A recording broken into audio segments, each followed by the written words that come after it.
तो गुरुदेव भगवान के शब्दों की पुस्तक बहुत ही अच्छी, बहुत ही प्यारी बन के तैयार हुई है और प्रतिदिन हम गुरुदेव भगवान की इसी प्रकार से महिमा करेंगे। इस पुस्तक को सहपरिवार बैठ के पढ़ के वीडियो रिकॉर्ड करेंगे, सोशल मीडिया पे डालेंगे। आने वाले समय में जब लॉकडाउन लगेगा, पूरी दुनिया का पहिया थम जाएगा, तो हम क्या करेंगे? बैठे बैठे अपने भगवान की महिमा करेंगे, अपने गुरुदेव भगवान की। तो ये पुस्तक मालिक के आशीर्वाद से पीछे सात संगति का लोगो लगा हुआ है और ये कोई सामान्य लोगो नहीं है भाई और बहनों, ये परमात्मा की यथार्थ 13वें कबीर पंथ का लोगो है। आने वाले समय में यही लोगो चलेगा। इस लोगो के ऊपर 16 भगत के आभूषण लिखे हुए हैं। 16 भगत के अंदर ये 16 गुण अनिवार्य हैं, अन्यथा भक्ति सफल नहीं होगी। चाहे कोई कितना ही बड़ा दानी, ज्ञानी, कुछ भी हो जाए, कितनी आरती कर ले, कितनी भक्ति कर ले, कितना कुछ कर ले, जब तक इस लोगों के ऊपर जो 16 आभूषण हैं, जो 16 जो लक्षण है भगत के, जब तक उनको हम अपने जीवन में धारण नहीं करेंगे, बात बनेगी नहीं।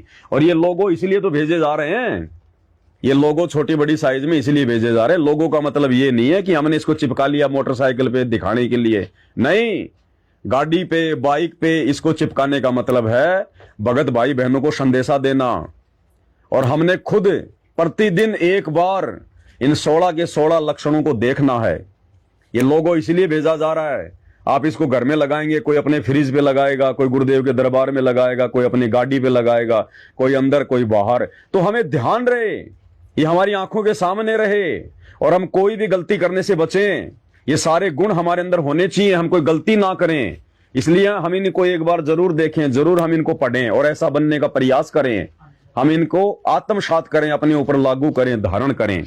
क्या क्या गुण बताए परमात्मा ने कि योग्य भगत के, मोक्ष प्राप्त करने वाली आत्मा के, ये गुण प्रत्येक भगत के अंदर होना बिल्कुल लाजमी है, जरूरी है, वरना मोक्ष प्राप्त नहीं कर पाएंगे।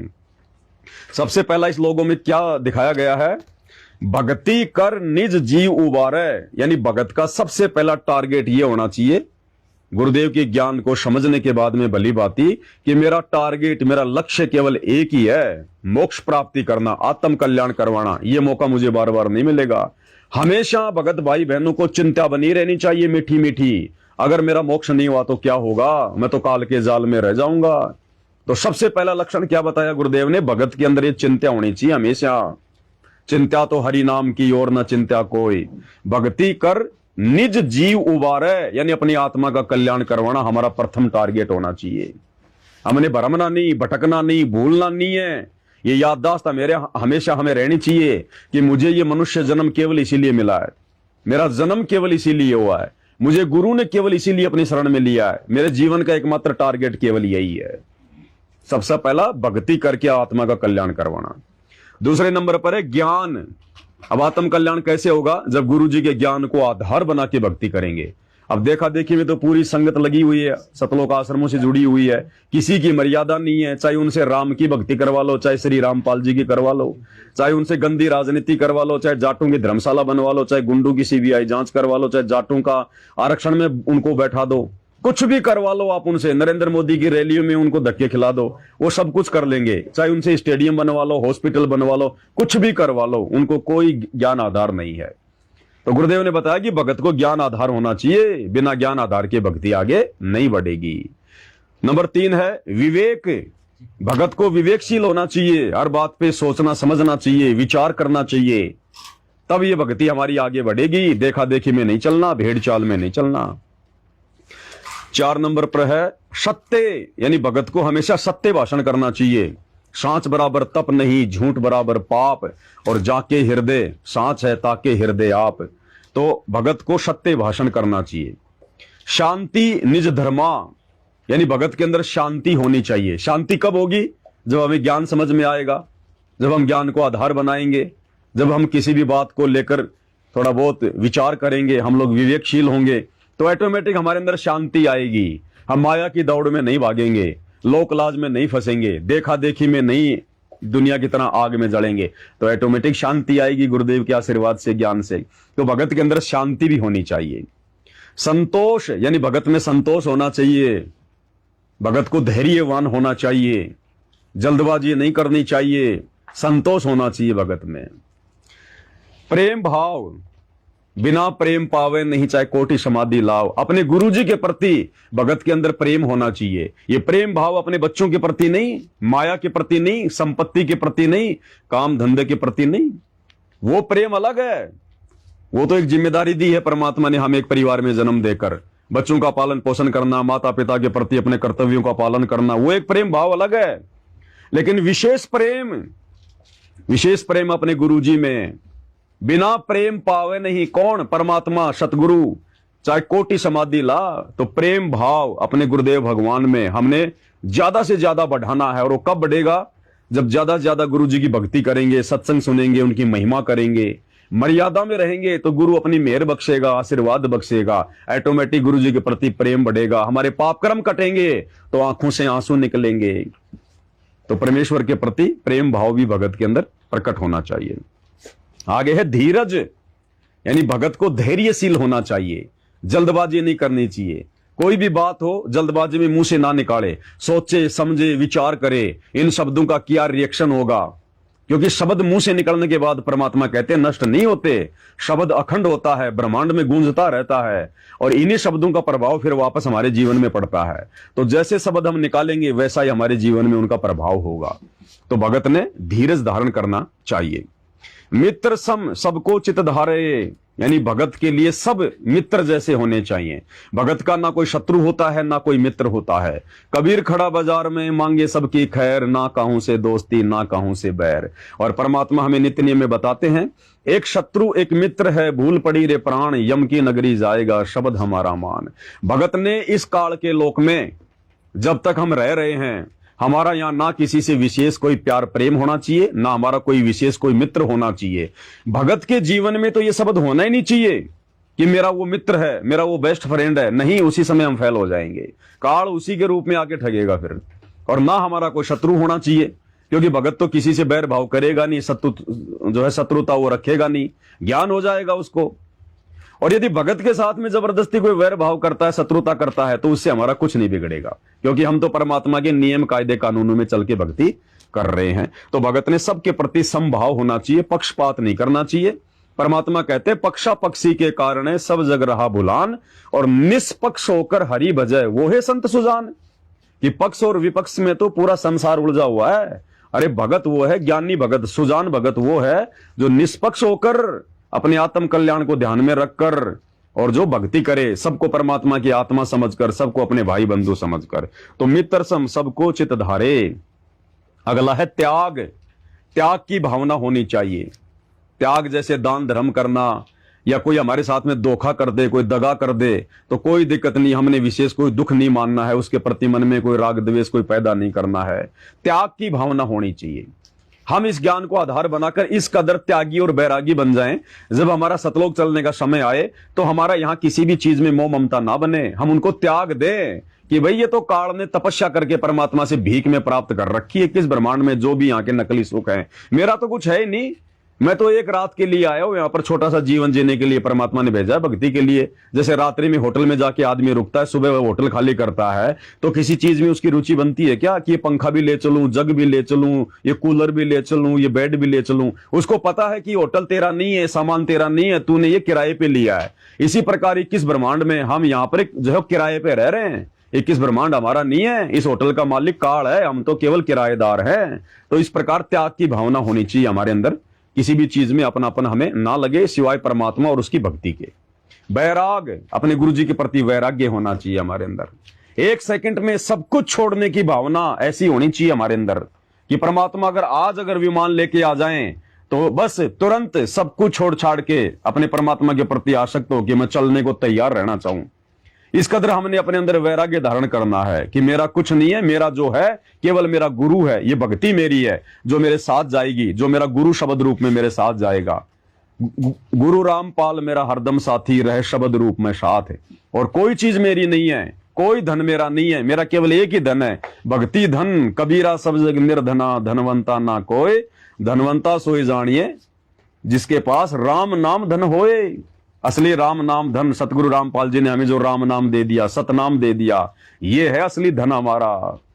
तो सब कुछ छोड़ने की जो भावना है वो भगत के अंदर अपने गुरुदेव के ज्ञान को आधार बनाकर प्रकट हो जानी चाहिए। निष्कर्मा, निष्कर्मा यानी निष्काम भाव से हम भक्ति करें। इस भक्ति के प्रतिफल में हमारे अंदर कोई डिमांड नहीं होनी चाहिए, कोई इच्छा नहीं होनी चाहिए कि मैं भक्ति कर रहा हूं, परमात्मा मुझे कार दे दे, मुझे कोठी दे दे, मेरे बच्चे को नौकरी लगा दे, मैं बहुत बड़ा सम्मानित आदमी बन जाऊं, मैं सरपंच बन जाऊं, मंत्री बन जाऊं। भगत के अंदर ऐसी भावना नहीं होनी चाहिए। परमात्मा कहते हैं जब तक भक्ति सकामना यानी जब तक मन में कोई इच्छा करके अगर आप भक्ति कर रहे हो, तब लग निष्फल सेव, तो आपकी भक्ति निष्फल हो जाएगी। जब लग भक्ति सकामना तब लग निष्फल सेव, कहे कबीर वे क्यों मिले निष्कामी निजदेव। वो परमात्मा तो उसको प्राप्त होता है जो भगत निष्काम भाव से भक्ति करता है। भक्ति के प्रतिफल में सिवाय मोक्ष के, आत्म कल्याण के, सतलोक के और कुछ नहीं चाहेगा। संसार की नश्वर संपत्ति नहीं चाहेगा, बेटा बेटी मान बढ़ाई कार कोठी पद कुछ नहीं चाहेगा कि बाकी तो मेरा भगवान मुझे अपने आप देगा। अगर उन्होंने भक्ति मुझसे करवानी है तो बाकी मेरी आवश्यक वस्तुएं तो मुझे भगवान देगा। अरे जिस गुरु ने हमें करने के लिए भजन दे दिया तो क्या खाने के लिए भोजन नहीं देगा? फिर भगत ने किस बात की चिंता? तो निष्काम भाव से भगत ने भक्ति करके अपने गुरु जी को प्रसन्न करके मोक्ष प्राप्त करना है। अगला नियम है निर्दोषा यानी धोखा रहित। भगत ने कभी किसी के साथ में धोखा नहीं करना है। चाहे भगत को कितना नुकसान हो रहा है, चाहे भगत का सब कुछ लुटता पिटता दिखाई दे रहा है, भगत ने स्वार्थ में आकर, लोभ लालच में आकर किसी के साथ में 1 रुपए की भी ठगी नहीं करनी, 1 रुपए का भी धोखा नहीं करना है। परमात्मा कहते हैं कबीरा आप ठगाइए और न ठगिए कोई। गुरुदेव कहते हैं हे मेरी प्यारी आत्मा, मेरे भगत, तुझे अगर कोई ठग रहा है तो कोई बड़ी बात नहीं है, लेकिन तू किसी को मत ठगना। कबीरा आप ठगाइए और न ठगिए कोई। आप ठगाए सुख होता है, औरों को ठगे दुख होए। अगर तुझे किसी ने ठग लिया तो मैं तेरा कुछ नहीं बिगड़ने दूंगा, लेकिन तूने यदि किसी के साथ में ठगी कर ली तो तेरा पूरा भजन नष्ट हो जाएगा, तेरी भक्ति नष्ट हो जाएगी। तेरा गुरु अंतर्यामी तेरे घट में बैठा है, शब्द रूप में तेरे साथ में है, पल पल तेरी हर हरकत पे नजर है। तू जो सोच नहीं रहा वो भी तेरे गुरु को पता है। तो हमारी किसी भी हरकत से हमारे गुरु जी नाराज हो जाएं, हमारा तो जीवन ही बर्बाद हो जाएगा। तो क्या नियम बताया? निर्दोषा यानी धोखा रहित। भगत को धोखा रहित जीवन जीना चाहिए। सील यानी शांत स्वभाव का होना चाहिए। भगत प्यार प्रेम से बात करे, सोचे विचारे। सील परमात्मा कहते हैं ऐसी वाणी बोलिए मन का आपा खोए, औरन को शीतल करे आपू शीतल होए। और मालिक कहते हैं जग में बैरी कोई नहीं जो मन शीतल होए, या आपा को डार दे, आपा यानी घमंड अहंकार, या आपा को डार दे फेंक दे, भाई दया करे सब कोई। तो भगत ने इस प्रकार से इस ज्ञान को आधार बना के हो जाना चाहिए। मृत भाव में आ जाना चाहिए, फिर हर कोई हम पे रहम करेगा, हम पे दया करेगा, हमें ठगने की फिर कोई सोचेगा भी नहीं। सोचेगा तो फिर हमारा भगवान लठ लेके खड़ा होता है, फिर सूक्ष्म रूप में भगत के साथ में रहता है। इसका मतलब ये भी नहीं है कि हम सच्चाई ना कहें। सच्चाई को तो हमने डंके के चोट पे कहनी पड़ेगी। सच्चाई को सुन के अगर किसी को दर्द हो रहा है तो लाख बार दर्द हो, लेकिन भगत ने सच कहना है, प्यार प्रेम से कहना है और बिल्कुल निष्पक्ष भाव से कहना है। तो सील यानी सील भगत के अंदर होना चाहिए, शांत स्वभाव होना चाहिए, शीलता होनी चाहिए, मीठापन होना चाहिए। क्षमा भगत के अंदर एक भाव होना चाहिए, क्षमा। परमात्मा कहते हैं समा बड़े इनको चाहिए, छोटे को उत्पात।